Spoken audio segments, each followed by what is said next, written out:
Hey guys, Professor Bill, Comic Book University. It's time for another podcast. I brought the Warda. Hello. So we got a little bit of news this week, comic book-ish related. We've got some movie news, Okay. some TV news, Okay. a little bit of comic book news. I have no idea about any of them. Then I want to get into a sexism discussion. Interesting. Okay. Let's see. We'll get there.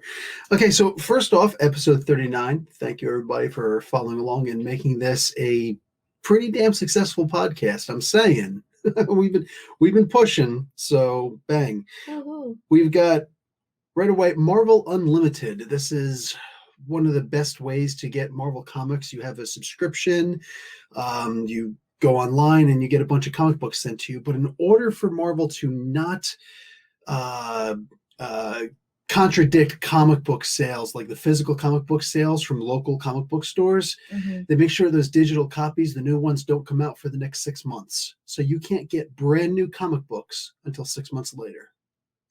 Okay. So this way you're not in direct competition with the comic book stores. You get it? So the comic book that is coming out right now, I can't get it through the subscription program. Well, yeah, through the digital. Mind you, this is digital only. Yeah, so you won't have a physical copy, but digital. Bang. Okay. Well, the new thing they're doing now, they're changing that to 3 months. Okay.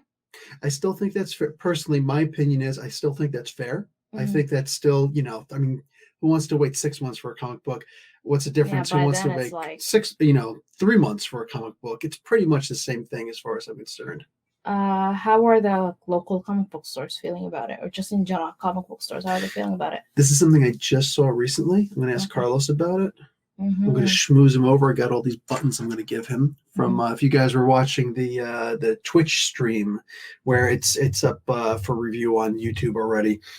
The former podcast I used to do, the live stream that I do, where I unbox a bunch of toys and just talk to a bunch of people. And I opened up a whole bunch of DC figures and I got some cool buttons for it, and Carlos loves buttons, so I'm gonna see if I can schmooze him into a nice answer on that one. That being said, I don't know, personally I don't really have too much of a problem with this. I think that it's going to make the digital comics more lucrative while not really diminishing in any way, shape, or form the physical copies. Is there like a lot of demand for the digital comics?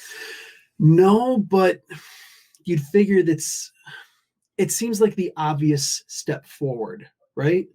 Like physical copies. I mean, who buys newspapers anymore, right? I don't. Right? I bought one the entire time I was in Canada because everybody was in a union strike, for the schools. Yeah. I just wanted to see if our picture was in there. But that being said, I haven't bought a picture since I was in a newspaper since I was in Saudi Arabia. Yeah. And that's a very different visual media there. So I don't know, go figure. How about the Snyder Cut? Okay. So Zack Snyder, he did the Superman. Remember the Man of Steel movie? Went and saw that in the theaters. Yeah. And then the Batman versus Superman. All these really dark movies. Like they didn't seem like heroes to me, especially in Batman versus Superman. Flat out, like there were no hero. I didn't see a single hero in there. Kind of Wonder Woman, but yeah, not really. She was still stealing stuff from Batman and making Batman look inept. Anyway, it's gonna be, they're redoing the Justice League one, because the one that I saw, I don't think you even saw Justice League yet. Yeah, I went by myself. So. It was like a last moment thing. My buddy Lewis was saying, I'm gonna go right now. I was like, I'm gonna go too. So I shot out and I went to go see the movie. And I didn't really like it too much. Wasn't that good. But Zack Snyder was off the movie. His daughter had just committed suicide about a month prior. Maybe it was 4 months, but I think it was 1 month prior. And he left the movie. Turns out later that it wasn't a very amicable leaving. They kind of didn't want him anymore. All the bad press, and there was a lot of it, of people saying, very similar to me, they're beautiful movies, but these are not our superheroes. Like I remember the Superman one, like he totally went dark at the end. Yeah. Like, oh, not just the end, like fighting in the middle of the city. The whole city was all wrecked. Of that. But then again, I can't expect that from superhero movies. You destroy cities and whatnot. It's just the killing part was for me like, whoa, did he just do that? Yeah, I think that when you have like in the original Avengers movie when you have an alien invasion of like a whole bunch of monsters running around. I guess you expect the city to be destroyed, but the city was still doing a lot better than 3 lousy aliens plus Superman, another alien. I mean, 4 aliens did more damage to Metropolis than New York City could have possibly faced. I mean, sheesh. He's the menace. Yeah, exactly. It's like, dude, take it into space. You were even in space, and you say, let's go back to Earth. No, don't go back to Earth. Anyway, so it's going to be called Zack Snyder's Justice League at this point. They're going to put it on HBO Max. Okay. It should be available sometime next year, 2021. And it's going to be cut into 4 different parts. Now, originally, when they said, okay, we're going to let you do the freaking film. We're going to let you put out your version, Zack Snyder's, whatever. He was like, cool, because the movie's pretty much done. I don't really need to do reshoots. I just need to do the post-production stuff, the CGI and stuff like that. It's like, great. Yeah, exactly. Yeah. Well, they gave him $70 million to do that. Now, that's actually not terribly bad. Okay. As far as movies are concerned, big budget, small budget, whatever, the medium is about $130 million that the studio set aside for reshoots. Okay. What do you call it? Final editing and all that stuff. As far as the low medium end, so not like low bowling, but like the lowest part that you could possibly expect to receive for average monetary, whatever they're going to give you for these reshoots or whatever, would actually be $70 million. So he literally got the minimum that you could expect for a movie of that magnitude, which is fine since it's just going to be made for TV, not regular TV, not even cable TV, but streaming services. So that sounds fair, especially since he said that the movie was for the most part already done. Except now it's turning out the movie's not done. Turns out that there are extensive reshoots that need to be done. He needs everybody back. Now, he doesn't have Henry Cavill back, Superman. He doesn't have Gal Gadot back, however you pronounce her name. Somebody always, it's not how you pronounce her name. Whatever. She hasn't told me otherwise. Wonder Woman. They can't get Wonder Woman back right now. They got Batman, Ben Affleck, so Batfleck is back. That's cool. Okay. They don't have Ezra Miller, The Flash. They do have Ray Fisher, Cyborg. He's back. Ray Fisher is... arguing that Joss Whedon, the guy who came in and did the reshoots for Justice League, and a couple other people made his life and a bunch of people's lives really hard. So he's somebody I follow on Twitter, and he does a lot of stuff where he's like, accountability over entertainment and things like that, and he tried to get investigations against them. Anyway, Joss Berg, I think it is, and Jeff Johns. These 2 were executive directors for Justice League. Their names are being removed from this. It doesn't have anything to do with the Ray Fisher thing, but rather has more to do with the idea that they were important for the reshoot for the Joss Whedon version, the theatrical release, which didn't involve Zack Snyder. And now they're just like, we're just going to take our names off of this since we didn't really have too much to do with this. The whole thing seems really messy. Like, why did he say it was done, and now why does he need all these reshoots? Good question. But it actually gets worse. Okay. Now he's actually adding to the film too. He said the movie was as big as it could possibly be. He said, as far as the film is concerned, nobody fills the film to the end. I literally filled the film to the end where there were very few scenes on the reels to be shot. Digitally, of course, but you get the gist. So he's like, I couldn't possibly fit any more into this movie. Okay. And since he's in charge of the movie, that means there won't be anything being edited out. There'll be edits, but nothing will be edited out. So nothing will be on the cutting room floor, as they say. Well, now he's actually making it even longer. You remember Jared Leto in the Suicide Squad? He played the Joker. Okay. Yeah. To be fair, he did not get a fair shake. They took out so much of his story. Those of us who've gone behind the scenes and done as best we could to find some of the script and seen the reportings of otherwise, we see that there was a lot more story there. Like, why did he have, the tattoo on his hand of the big smile And why did he have the metal grill, instead of regular teeth? It's because Batman actually knocked out all of his teeth, and Joker likes to laugh, so he got a tattoo of the smile so he could do this and then laugh, and it would look kind of like in his sick mind. Like little things like that. It's like, dude, that's amazing. Yeah. So that was Josh Ayers, I think, whatever. I can't remember his first name, but Ayers who did that. Yeah. But they're actually bringing Joker into the Justice League movie. He was not in the first movie. Not even like, oh, they cut him out of the first movie. No. He wasn't in the first movie. Zack Snyder's actually adding to the movie now, bringing the Joker in and doing more because he wanted to do more with the Suicide Squad movie. He kind of stuck his fingers into somebody else's movie. Did the same thing with was similar with Wonder Woman. He did a lot where he just started interjecting himself into other people's movies, which is, wow, it's not cool. Imagine if somebody did that to him.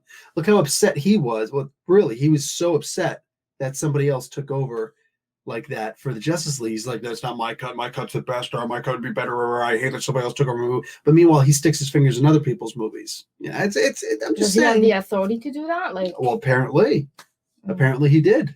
Yeah.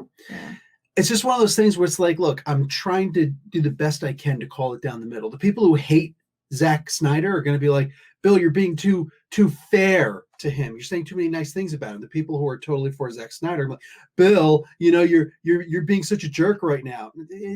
There's always somebody who doesn't understand what actual fair means. I'm calling it right down the middle. Yeah. I'm just saying. So anyway, he's $70 million, and he's not even just doing reshoots, which, according to him, he'd set his own words. Forget about the other reporting. He himself said, the movie's pretty much done. It just needs to go through the CGI edits because it's a raw film. Is this what he usually does when he's creating something? Like, kind of seems like almost a perfectionist, or going back to the... Well, he is a perfectionist. He really does have, and mind you, I hate his superhero takes. He does not know how to make a superhero movie. He simply doesn't. Even the people who would argue that, oh, Watchmen, he's more aligned for Watchmen. No, because Alan Moore, who actually wrote The Watchmen, hated The Watchmen. He's like, you really didn't, and he really didn't get the point. Yeah. The character Rorschach was supposed to be a character that you could not possibly root for, but by the end of the movie, everybody's like, Rorschach is awesome. He's just like, dude, you totally didn't get the point.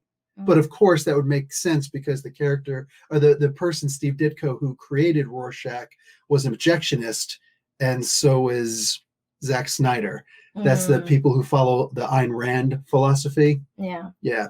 Rand Paul. He was named after Ayn Rand.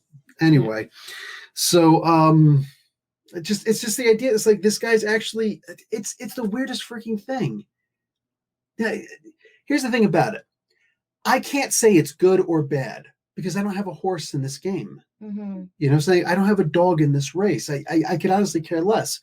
I'm going to see the movie regardless. I'm going to see all 4 parts. I'm going to watch the whole thing, and I'm going to hate the superhero part. I have zero doubt about that. I'm walking in knowing, really low expectations. I'm going to hate the superhero part. So this way I can't be mad at the superhero part. So this is a movie?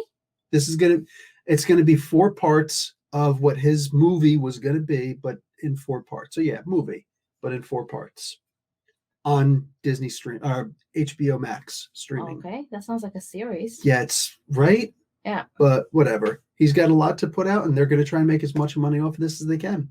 Okay. So, and it's seeming like you can't even just watch it on streaming, because the latest reporting I've seen, they're not even just going to put it on streaming. They're going after that Mulan model, and they're saying, oh yeah, you need HBO Max, and you need to buy each part. Oh, but eventually it'll be available for regular streaming. But for now, you have to get the subscription and buy each part, which is just dirty. But you know what? Expectedly, they're going to make their money. And Zack Snyder's a great person. He helps fund suicide prevention stuff, obviously because of his daughter, but still, Muhammad Ali, I'm looking at him right now. Muhammad Ali and Michael J. Fox didn't support Parkinson's until they got Parkinson's. So, it happens. It happens. Superman right there. Christopher Reeve, the original, movie actor. He didn't support quadriplegics who were able to breathe on their own power until he became a quadriplegic who was able to breathe under his own power. So until it, happened to him. So yeah, it is what it is. I'm shocked, and I'm tired of hearing stuff about this. I just want the movie to come out, while at the same time, I fully understand that there's going to be a lot of people who love Zack Snyder and they're Snyderists. They don't care about Superman and all these characters. They don't know who these characters are. Mm-hmm. They know the pictures, and they know that they love whatever Zack Snyder puts out. So Superman kills people, Batman kills people and uses guns. Rock on. Of course, he's always right. They've always done that stuff, right? No, or at least it'd be like a refreshing take on the character, right? What? People might see it as a refreshing take. Refreshing take that our heroes kill people? You should talk to Stephen King and Harry Potter about that. Imagine if they did a fresh take on Harry Potter, and he's just like doing the freaking... But if I wasn't a Harry Potter, I don't know, believer, Harry Potter... fan. An original Harry Potter fan who saw the original movies, even better, read the original books, waited in line to get that stuff. Lived and grew up with that. So exactly. So if all of a sudden, you just 20 years from now, or whatever, they say, we're going to make a reboot, and you're like, oh, I want to see this. And you go in there, and Harry Potter's just out there murdering people, snapping people's necks and stuff like that. Harry Potter pulls out a shotgun and starts, that's my boom, boom, boom. That's my relationship with Star Wars and Star Trek. Star Wars is like, yeah, sure, bring whatever new storylines. I'm down for that. Star Trek is like, don't mess with my story. Yeah. So, exactly. Yeah. So, yeah, similar. Okay, let's move on to a book. Okay. The Wakanda Files. I have to get this book.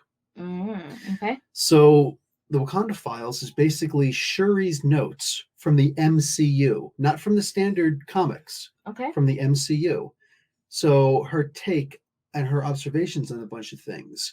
Some of the notes that she's taken and looked around in her observations. Hank Pym, you remember the original Ant-Man, the old man who gave Scott Lang the suit. He is the smartest man in the MCU, according to Shuri. Okay, that's interesting. Makes sense to me. I mean, the ability to shrink and grow and stuff like that. I made a suit of armor. I made a power supply that lasts for a really long time. I did this and that and that. And plus the long time and not poisoning you actually came from his father. It's one of those things where it's like, I don't think it's a really far stretch to say that Hank Pym is definitely a lot smarter. He even made fun of him in the Ant-Man movie, remember? He's like, he made a comment like, your friend making stupid suits and things like that. Who cares? Like, I actually did something amazing here. Yeah. So, and he's done more than just the Pym particles, but that was his biggest accomplishment. And Iron Man's father and Hank Pym were friends, right? Or at least like... No, he actually made fun of him when he was in the office and whatnot. He kind of defended him a little bit. He said at one point, he's like, yeah, you deserve this. When he said something about his wife, and then he just punched the one guy. Yeah. It was Howard Stark, Tony Stark's father, said, you deserve that. Something to that effect. So, you know how the Scarlet Witch and Quicksilver are, I've mentioned, they're mutants in the comic books, but even though Marvel denies it to this day, since they didn't own the right to the words mutants, they said, they're going to be something else. The comics, they made experiments or something. Yeah, exactly. They were experiments. Yeah. In the comic books, they were made in humans instead, which is just really booty. But whatever. Now they're saying Shuri in this book is suggesting that maybe the Mind Stone didn't help to create their powers, maybe just unlocked them. Because it turns out that Baron von Strucker, the reason why that's the main bad guy from that movie, the reason why he was, the guy in the beginning the guy with the glasses, and he was killed very early in the opening credits practically.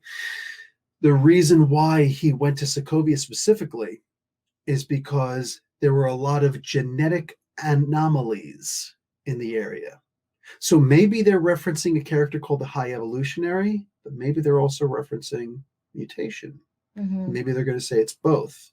Since they're going to bring the Eternals in pretty soon, That's one of the new movies coming out. The one that Salma Hayek is going to be in.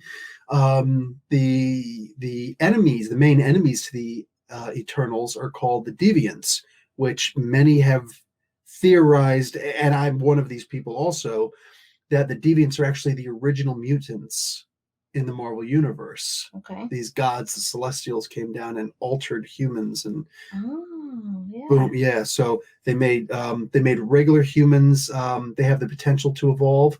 The Eternals were the maximum evolution forced, so humans have the chance to eventually evolve greater than these guys. Doesn't mean they will, but they could. And then there's the Deviants who are mutated, and they're all ugly and weird, and blah, blah, blah, and a bunch of other mutations have sprung up from seemingly nowhere since. Anyway, it suggests that the Mind Stone actually unlocked their mutant powers, or unlocked their powers as opposed to created their powers, which could therefore still leave it open that, hey, they really are mutants, since they have the license back. Okay, so they do? I didn't know that. Oh yeah, ever since Disney bought the Fox line, yeah, that's why they now own the Fantastic Four and the X-Men. They just haven't started making them yet. And in the MCU, what is it called? Sokovia. Does it still exist? The country? Yeah, that was the one that Ultron had. Lifted up and stuff like that. Yeah. Didn't it, he didn't get destroyed and stuff? I don't know if everybody died. No, not everybody died. Just a lot of people died. Yeah, I remember that. It was like the Sokovia Accord. That's right. Yeah. So another thing that she discovered on her own is that she found out how to synthesize the heart-shaped herb. Okay. That was the one that Killmonger set fire to them. So if she can make a synthetic one, that means that there could be new Black Panthers, right? She was also caught out there in an interview. Some rando came up and gave did a question for, are you guys talking about replacing Chadwick Boseman? And she said, right now, all we're doing is mourning him. So right now, there are no plans, according to Letitia Wright. Yeah. The actual, actress, no plans right now to replace him. Yeah. After that, MCU. Oh, yeah. You know what? Let's save that till the end. There's one more thing. As far as movies are concerned, you're not overly familiar with Blade. I never showed you those 3 movies. I think we might have watched one, but I don't remember. With Wesley Snipes? Excuse me, Dr. Wesley Snipes? Yeah, I have no idea. Okay, not a big deal. Yeah. It's hard for us to watch movies without the kids, and the kids definitely can't watch this major mass. This is a freaking terrifying vampire movie. Like, they'd freak out. There's blood everywhere. Oh, I might have watched it. Honestly, I don't remember. Not a big deal. So, let's see. Hollywood Reporter was talking to, let me see if I can get his name correct, Mahershala Ali. Yes. Okay. Okay. So far he's played Cottonmouth, Cornell Stokes in the Luke Cage TV series. He played Uncle Aaron in the Into the Spider-Verse. That's the Prowler. Yep. He played Titan in Invincible, or he's going to play Titan in the upcoming Invincible TV series. This is also superhero related. The 4400 was superhero related, right? That was, so he was in that. I don't know if he was a superhero or not, just he was. Just scrolling through IMDb. And he played Vector in Alita Battle Angel. So this guy's like no stranger to playing comic book characters, including Marvel comic book characters, because now they're tapping him to be Blade. Now, the way that this apparently came about was, one, his love for the character, because it's a darker character, and also he really highly respects Dr. Wesley Snipes. He got an honorary doctorate's degree in doctorates in Deuteronomy. Nice. Not Deuteronomy. Deuteronomy is the second, the book of biblical book. Anyway, doctor of divinity. So anyway, he's that he happened when he was in jail for tax evasion because he had a crappy accountant. Anyway, so he really respects him and he loved the movie. And he's just like, I would love to be Blade. I'd figure he'd want to let Dr. Snipes come back and do that, but hey, whatever. To me, there will be no other Blade unless Dr. Snipes actually puts his blessing on it. And I'm being dead serious about that. No movie jump-started the Marvel or, the superhero business quite like Blade, in my opinion. Like, there was the Batman movies with Michael Keaton. There's the Superman movie, of course, which just like those two and Blade for me. Those are the three major ones. Because when they did Blade, they realized we can have action and we can do it rated R if we wanted to, and we can just kick ass and take names. We can change the character, not just from like blue and brown or blue and gray suit to an all black suit like they did with Batman. No. They can actually change a character radically and say, let's go. So Blade was, no, I will never be happy unless Dr. Snipes has a role on there. and to me, it'd be easy. He's half vampire, a Damphir. All he has to do is, I'm old, I don't want to do this anymore, blah, blah, blah. And then vampires attack him and he just goes, and he drinks some synthetic blood again. And then he gets younger and he turns into Mashallah Ali. Wow, seems pretty freaking simple to me, right? This way you give the man a role, he gets to play the character for a fourth time. Bang, we're done. Go, let's go, right? Respect. That's what I'm talking about. Happen? That's what I want to happen, or something to that effect. I want something like that to happen. Literally, pass the baton, pass the torch. Yeah. Pass the silver sword with garlic on it. Could you look into my notes again? Okay. I hoard these notes. So anyway, when he was on the set of Luke Cage, he said, what are you guys doing about Blade? And it kept going back and forth, bouncing around, and they're pretty secretive.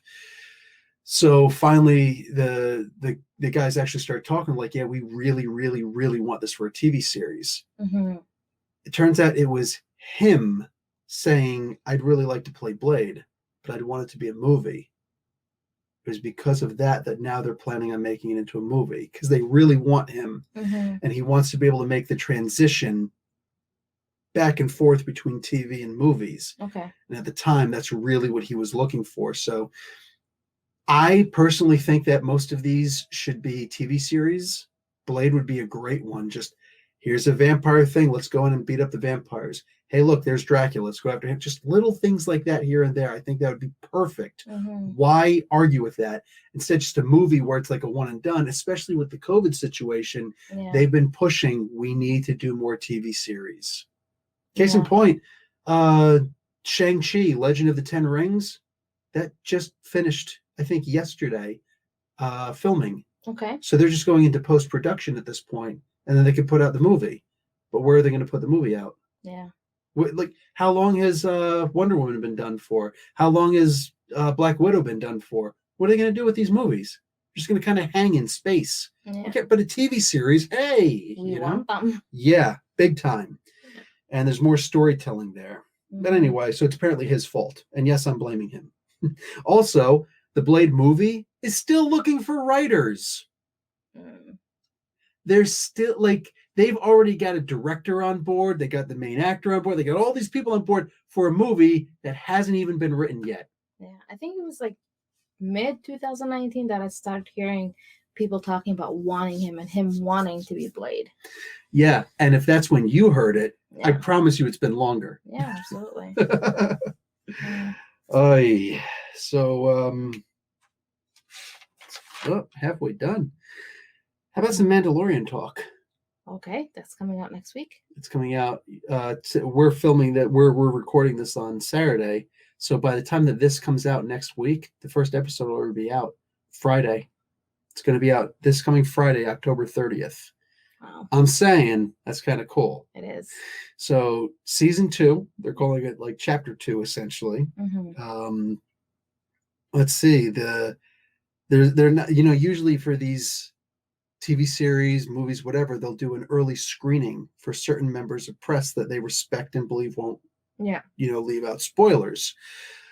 Well, this time they're not doing it at all. Okay. Sasha Banks, a wrestler. She's if you ever heard me say, she's Snoop Dogg's cousin. Okay. Anyway. Vaguely. Okay, no problem. I don't talk too much wrestling with you. I talk comics with you, but not wrestling too much. Anyway, she is supposed to be the one of the characters in there. A lot of people believe she's going to be a Sith because of the way they showed her. Some people believing she's going to be a character called Sabine Wren, which is actually the last leader of the Mandalorians, which would make sense since he has to go and find another Jedi and possibly Mandalorians in order to find a mentor for this kid, the child, Yiddle. So anyway, whoever she's going to be, she went on a podcast with the New Day from wrestling, and all she could say was, it was so much fun. It still hasn't kicked in that I'm a part of the Star Wars universe now, and I don't know which episode I'm necessarily going to be on or, what it's going to look like. I haven't seen it or any of them yet, and I don't know much of anything else. So there's not too much to talk about. And even the little bit that I can, or that I do know, I can't talk about. There is so much secrecy. Okay. A little further. The one little tiny bit of information that we got out, and he's probably going to get beaten for it, Ewan McGregor. He's the guy who played Obi-Wan Kenobi in the prequel movies, right? Alex Guinness did the original Obi-Wan. Is he the old or the young one? Yeah, Alex Guinness was the older one. Okay. Ewan McGregor is the younger one. Yeah. So he's going to be returning for one season, unless he can be talked into a second season. A whole season. One whole season. Okay. Of Obi-Wan, which is going to be in between. Episode 3, where he's like, I'll take these two, I'll take Luke to, as a baby, to episode 4, New Hope, the original Star Wars movie, where it's like, oh, yes, this is your father's lightsaber. Yeah. Yeah, Darth Vader betrayed him. Yeah, I told you the truth in a certain way, from a certain point of view. Anyway, I'm going to wind up quoting all of the movies right now. So it's going to be in that period when he was a kid. So he went on a podcast recently called, podcasts are the way forward, man, called Happy, Sad, Confused Podcast. Yeah, whatever. I'm not here to judge the name. So it's not as cool as Comic Book University podcast, but you know what? We'll give him a pass on that. We'll pass him a mulligan. Anyhow, so they found out, he revealed that he'd been to the set of The Mandalorian. A bunch of the people were already there. Deborah Chow is one of the directors of The Mandalorian. She directed one or two of the episodes, I think 2 of the episodes, the first season. She invited him on. He went into the dressing room. He saw his stuff. He put it on. Okay. So he actually already got to costume up, suit up and everything. And it was super nostalgic for him. He can't wait. Yeah. So who knows, what else is going to happen. There's now, again, so much secrecy here. Any little rumor almost feels like something that you have to attach to. And I hate rumors. I do. But not when I start one. Okay. So I'm going to show you the chapters for season 2. So season 2, right? 8 episodes, and starting October 30th.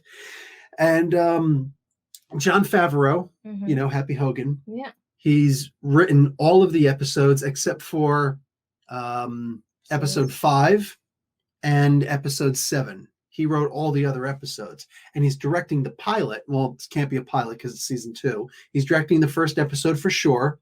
Dave Filoni, who wrote the 5th episode, is also directing the 5th episode. But as far as the other ones, the other 6, they're called TBA, to be announced. So we don't know who's directing any of these, but I wonder, what if one of those episodes, I mean, you figure at least one of those episodes is directed by Deborah Chow. If it's 2, that leads to a little more speculation. But if only one of the episodes is directed by Deborah Chow, maybe that's the one. We might see Obi-Wan in the background. Oh, okay. That's my rumor. That's you heard it here first. So did everybody here. Yeah. That's right. Okay. We're putting that into the universe. That's right. I'm putting it out there. Just, Whoosh. So that's really it there. Hey, do you remember that movie I showed you, the old movie from 1988, Willow? Remind me. Warwick Davis, the little guy who played the Ewok. That was his first role. And here he was the little sorcerer. Yes. Which finger holds the power? You remember that old guy said that to him? Yeah.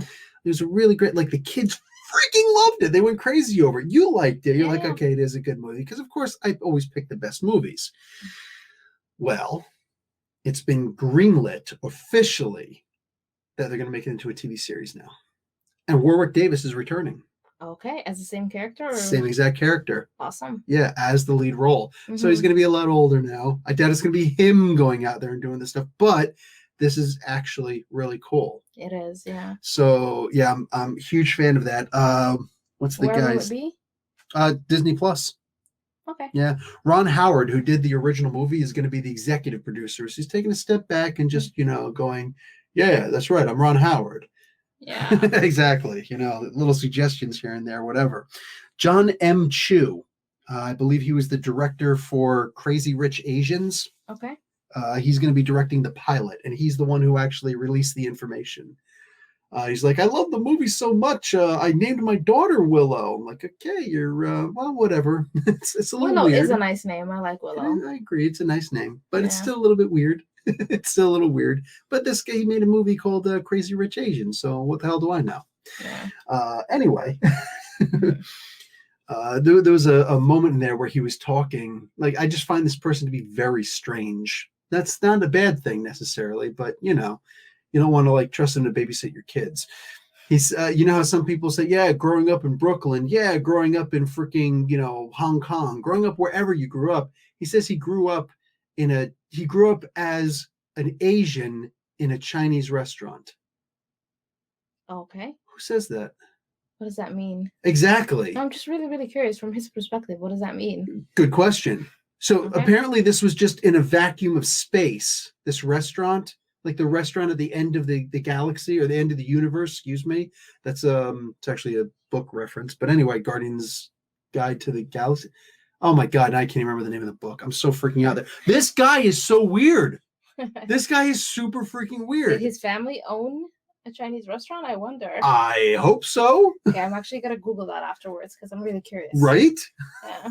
Yeah. Oh, Matt is weird. Anyway, you know what? I think you deserve a little Star Trek news. Okay. Did you know that the first episode of season 3 of Star Trek Discovery already came out? No, I did not know. I have a lot of catching up to do. Guess what? What? October 15th it came out. Okay. Duh. How was it received? Oh, I don't know. Actually, season 2, I believe it was certified fresh on Rotten Tomatoes. I know there's a lot of people like, Rotten Tomatoes. They have some stupid things once in a while, but it's just a grading system that usually takes the critics and then separates that from the actual, regular people who watch the movie. So the professional critics and then regular people get to put in their votes. Now, they did do some stupid things once in a while. Like they didn't let a whole bunch of people talk about Dave Chappelle's special. They whatever. This isn't really about them anyway. So they do some stupid things once in a while, but for the most part, it's just critics and they just publish the stuff. As long as they don't hold anything back and they just let the critics and the fans say what they want to say, then there really isn't too much to argue, about their stuff. So they said it was certified fresh, which is a good thing. Anyway, so October 15th, the first episode came out. It's on CBS All Access. And there's 13 episodes that are going to be out total. And apparently they have so much confidence in it that by the time that first episode for season 3 came out, they already announced that season 4 will start production on November 4th. So that's pre-production. Yeah. Pre-production, the filming, the actors actually doing the thing, and then post-production. So that's the way it works. So they're going to be beginning production on November 4th. I'm saying that's a lot of confidence in your product. But it's not just confidence in the individual show. It's confidence in the franchise. They're actually doing something with their universe here. They've got Discovery. They've got Picard. We talked about Prodigy. Yeah. Right? Strange New Worlds is another TV series that's going to be coming out. Okay. I don't know if this one is animated or not. I didn't really look into it, but I do know there's going to be a live action series called Section 31. Section 31 is essentially the Scotland Yard. Yes. Yeah. They were in the DS9. There was quite a Deep Space Nine. Deep Space Nine, yeah. So going in and like counter intelligence operations and stuff like that. So they're actually going to get into that. Yeah, that's really cool. Now here's what I'm interested in. Imagine an animated series called Lower Deck. Okay. Lower Decks. Mm-hmm. You know what the lower decks are, of course. Okay, so you got the upper decks where the officers are, but the lower decks where the regular people are, and they just, what's going on with them? There's going to be an animated adult comedy called Lower Decks. That would be fun. Yeah, I think that's going to be super fun. Yeah. That's the one I'm actually the most excited for. Forget Janeway at this point. All right, I want to see the crazy antics that go on in the Lower Decks. I feel like that's going to be like Orwell. Yeah. You know what I'm saying? Yeah. I think it's going to be a lot like. Leave it. Anyway, comic book news. I don't know. Hold on. Sorry. Go ahead. No, I'm just thinking like Lower Decks. Yeah, that sounds really cool. You know what I was thinking recently? Star Trek. Star Trek has spent quite a lot of time in the one time frame that they explored. In the TV shows, I think most of them, they spend quite a bit of time in a bit of time traveling, right? Especially with Voyager and Enterprise. And it's always like this 400 years into the future kind of a situation. It's like, why don't they ever explore that where, the Federation is now, like 900 years old or 800 years old, and they have the ability to time travel, and they control or they monitor time the same way that our current Federation monitors space. Like, that would be very interesting. That is a sick idea. See, in the Marvel Universe, we have the Time Variance Authority, which is going to be explored in the Loki TV series a lot. Yeah. So yeah, imagine if they actually had a federation that we've explored space. Space is known. It's not known space. No, space is known. Exactly. Now we're going to conquer time or explore time. Yeah, time and space. That's wow. Make the pitch. Yeah, like Enterprise spends quite a bit of time on it. Like I feel like a good chunk of, if not the whole main storyline of Enterprise is that, right? It's like they're preventing a time war. And the original series and the original cast doing the movies, it was all time travel. Yeah. For the but most were they part. traveling? They were traveling in the past. Yes. Yeah. These guys, they're like, what's his name? Captain, what was his name? Ugh, I forgot. From the Enterprise? Yeah, from Enterprise. Yeah, I don't remember. Whatever. Shoot. I can't even keep going. Okay, anyway, so that captain, he keeps being connected to this guy called Daniel, and Daniel is from the future. It's like 400 years in the future, and he's his main contact. So it's like, I'm interested in exploring that time frame. And then Captain Janeway, same thing. She is in contact with this one person who's from the future. So I'm really interested. Like, I love that we're going to have a lot more from Star Trek. And I love the nostalgia aspect of it. Call it Star Trek Q. Okay. Because imagine if they actually started to explore Q space, they could go through time. Yeah. I mean, Q, they keep saying, like, we were just like you. Yeah. Exactly. Petals. And the comics have explored that there's plenty of other races like them. Case in point, like the caregivers and, so on and so forth. But yeah, there's a lot like them. So, and they were actually at war with each other for a while. So comic books now.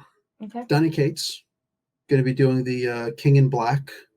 It's going to be a whole big event in the comic book world. One of the books he's going to be doing is called Return of the Valkyries. So they're going to have a Tessa Thompson. You remember Tessa Thompson in Thor Ragnarok? She was the Valkyrie. She was black. Well, she is black. Tessa Thompson is black. Anyway, so it was a black Valkyrie, obviously, as opposed to Brunhilde, the original Valkyrie from the comics. Okay. So what's interesting is they're going to be putting her in the comics, but they're not changing Brunhilde because Brunhilde actually died again. They keep on killing her. It's like, what's up with that? Anyway, she's one of my favorite characters. I freaking love the character. So they're going to be keeping her dead for a while, apparently, and bringing in a new Valkyrie called, well, I don't know what it's called, but it looks like, according to the images, it's going to be the Tessa Thompson version. Mm-hmm. So I like this. They did the race swapping. I'm doing air quotes now for anybody who's listening to the podcast, which comes out on Sunday mornings. Are you guys waiting until Tuesday or later to see it? It actually comes out in actual podcast form on Sundays. Hi. Anywhere you get your podcast from. Mm-hmm. And it, what do you call it? So it's the idea that in the comic books, it's now not going to be, oh, we're just going to change her to black also. No, they're going to make a new character. So Brunhilde can still come back and be a Valkyrie. Yeah. And now the Tessa Thompson version is going to be there. So that's actually, I like that. Mm-hmm. I like that a lot. I want to see more of that. Stop changing characters because we already have the characters. And aside from movies, like the most visual medium is comic books. So why constantly changing things? Some people don't have a problem with it. Some people do. I just look at it as it's an unnecessary distraction. It gets people talking about things that we don't want to be talking about in the movie. So maybe, stop. Create new characters. That too. Absolutely. Yeah. It's just the idea of like, stop giving people a reason to talk negatively about the movie. If you know, hopefully they know by now, hi, stop, this is stupid. Mm-hmm. So we'll see. It's just a way around it. So finally, let's talk a little bit about sexism. Okay. So somebody, whatever her name is, who cares, Anne something, nobody cares, put out this tweet that she didn't expect to go viral on Twitter. Okay. Who's the worst Chris? Not really. It's not really the way it was put. Is one of them has to go. Chris Hemsworth, mm-hmm. Thor. Chris Evans, Captain America. Chris Pine played the Captain Kirk in the new the new movies. He also played Steve Trevor in the Wonder Woman movie. Oh yeah. Yeah, which was basically just Captain America 2.0. Yeah. 2.8 really, but anyway. And then Chris Pratt, Star-Lord. Yeah. Which, one of them has to go. So apparently, this was just supposed to be like a little thing where everybody's like, oh, how do we choose, right? No, apparently people were very opinionated on this. Chris Pratt, who was also in Jurassic World and all those newer Jurassic movies, apparently he's an uber religious person. And Ellen, I can't remember her name. She played Shadowcat, Kitty Pryde, in one of the X-Men movies.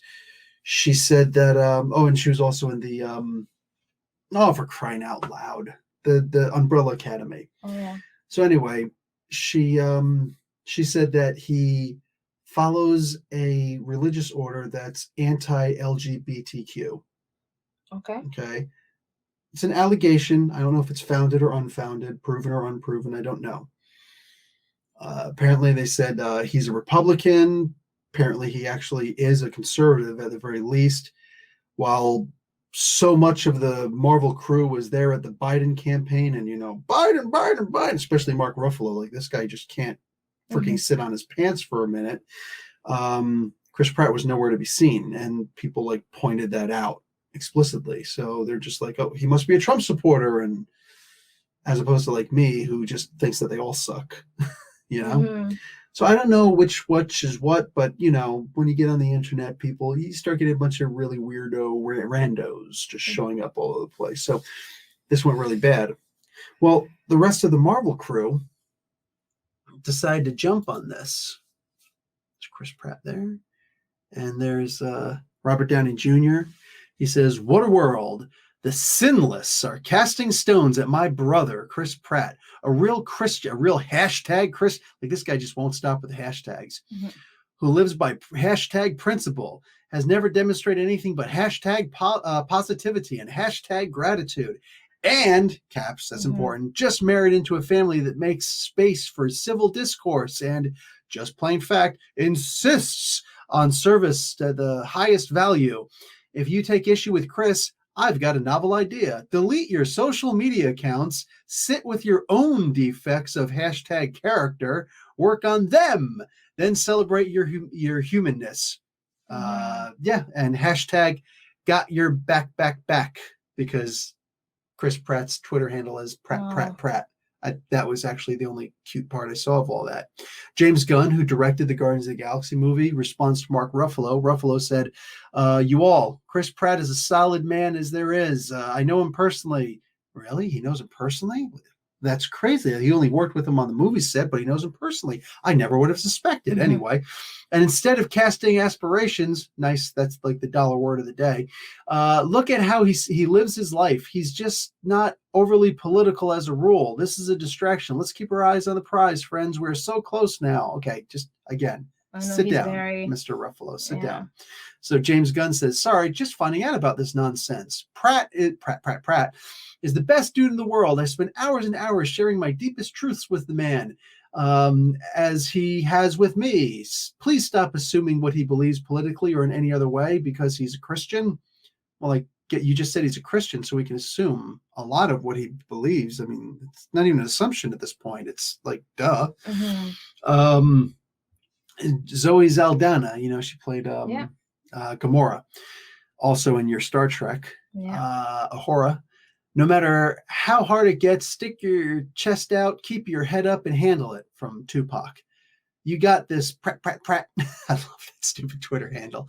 Your family, friends, colleagues, and everyone who's ever crossed paths with you knows your heart and your worth. So, I have zero problems with these guys saying these things. But I did say this was about sexism. Okay. Brie Larson. Okay. Nobody came for her, eh? Not a single person. Not one single person. And all she says, like, she's a feminist. She doesn't seem like one of those overboard psychopathic feminists, Excuse me. She's about diversity. She said some things that have been taken wrong, which there's some people who just be like, no, it's wrong, blah, blah, blah, whatever. Like she said, like with me, what was that movie? The movie Ava DuVernay did, about time, for crying out loud. Yeah. Oh shoot. Yeah, we're both stuttering on this one. Anyway, that movie. She did this movie, and it was you said you watched it, right? Yeah, I watched you watching some of it. Yeah, it was mostly a black cast and stuff like that. Don't worry about it. Mostly Oprah was in it. It's fantastical world. So mostly a black cast and blah blah blah. So she says, listen, guys, was she in it? Do you know? Brie Larson? I don't remember her. Not a big deal. Don't want to spend any extra time on it. So she said, she's like, if you're a white male and you come up for this movie that was for the most part made for black women, I really don't care. You want to say what you're going to say, that's cool, but I really don't care about what you say didn't work for you. It wasn't made for you. Yeah. That, I wasn't interested in the movie. I looked at it. I watched you watching some of it. I had something to say about it right away. I was like, this is really dumb. This just seems like it's freaking exposition, for crying out loud. Like, where's the acting in this, for crying out loud? It was very slow and yeah. But that was just my opinion. And as for the most part, white guy, I take zero offense at what she said, and I 100% understand. I still get to say what I want to say. She just doesn't want to hear it. She's allowed to not listen to anybody. I'm allowed to not listen to her. You know what I'm saying? I'm not going to listen to anybody, but I hear what she's saying. It doesn't clash with any of my beliefs. You don't want to hear what I've got to say about it? Cool. I have the same right to say the same thing to her. It doesn't bother me. To me, this doesn't seem like such a big deal. No. Yet. People took it as a big deal. Well, yeah, people took a big deal and they attacked her. They started blah, blah, blah. They started saying that she's got no tits and no ass. Like, what? Wow. Why are we going there now? Yeah. Why are we going there now? You know what I'm saying? Let's see what a lot of these guys look like. I'm being serious. Like, okay, drop trowel. Let's go. Let's talk about what's little now. Let's actually have this conversation. If that's where we're going, let's see what's up. A bunch of couch jockeys, you know what I'm saying, with a belly overhanging their belt and stuff like People that. had a lot of issues with her from the moment she got on the scene. Yeah. So yeah, because she claims to be a feminist. She's a feminist and whatnot. And that's the thing. She doesn't even seem like one of the and I've seen so many, my issues. I've seen so many toxic women who call themselves feminists, toxic men who call themselves feminists. It's like, dude, sit down. Freaking actually learn what feminism actually means. Please Google it first. And then let's have a conversation. But right now, you don't know your asshole from your elbow. Stop talking. You're embarrassing yourself and hurting my ears sometimes. But I don't see too much of, I really can't think of a single thing. Maybe somebody will say something, oh, well, she said this, and I can research it. I can look it up. I can find the article or listen to the video, like whatever. Like actually isolate something that she said that I would actually take offense at. Let's have a conversation.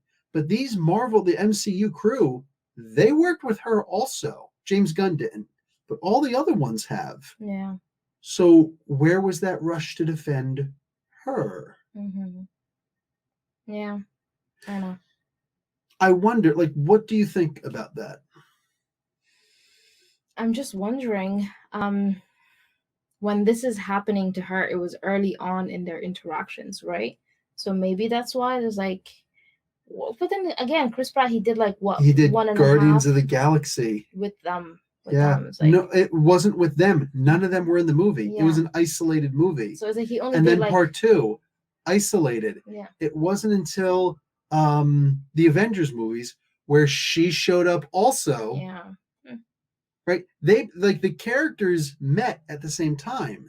So I know. What happened? Infinity War. Yeah. That's where they all met, including the Carol Danvers, Brie Larson, Captain Marvel character. So I don't understand. Yeah.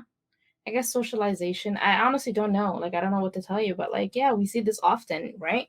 And like, women are crucified once they get out of line a lot harder than men usually tend to be. And this is that feminism aspect. This is a part of real feminism. Why do you speak up to defend the guy? You know what I'm saying? And mind you, I'm not saying leave him by the wayside also. No, like there is no, you're a guy, toughen up. No, stop that nonsense. Stop it. But how can you defend him and not her? And it doesn't mean, oh, since you didn't defend her, now you can't defend him. No, what I want, answers. Why did I not hear people speaking up? Yeah. It definitely wasn't this rush to defend thing. What's his name again? Mark Ruffalo. Yeah, Mark Ruffalo. Yeah. Look, maybe some of them said something. Maybe there was a little tinge or something like that. But like, there was not that, and that was a bigger deal, and it went on for a whole lot longer. So I'd really like to know, how come, like, were those voices so loud that Ruffalo's voice was lost? I don't understand. Yeah. Where were those voices? Because I didn't notice them. I didn't hear them. So yeah, it's a little painful. But that's also it. It's the end of a podcast. I know.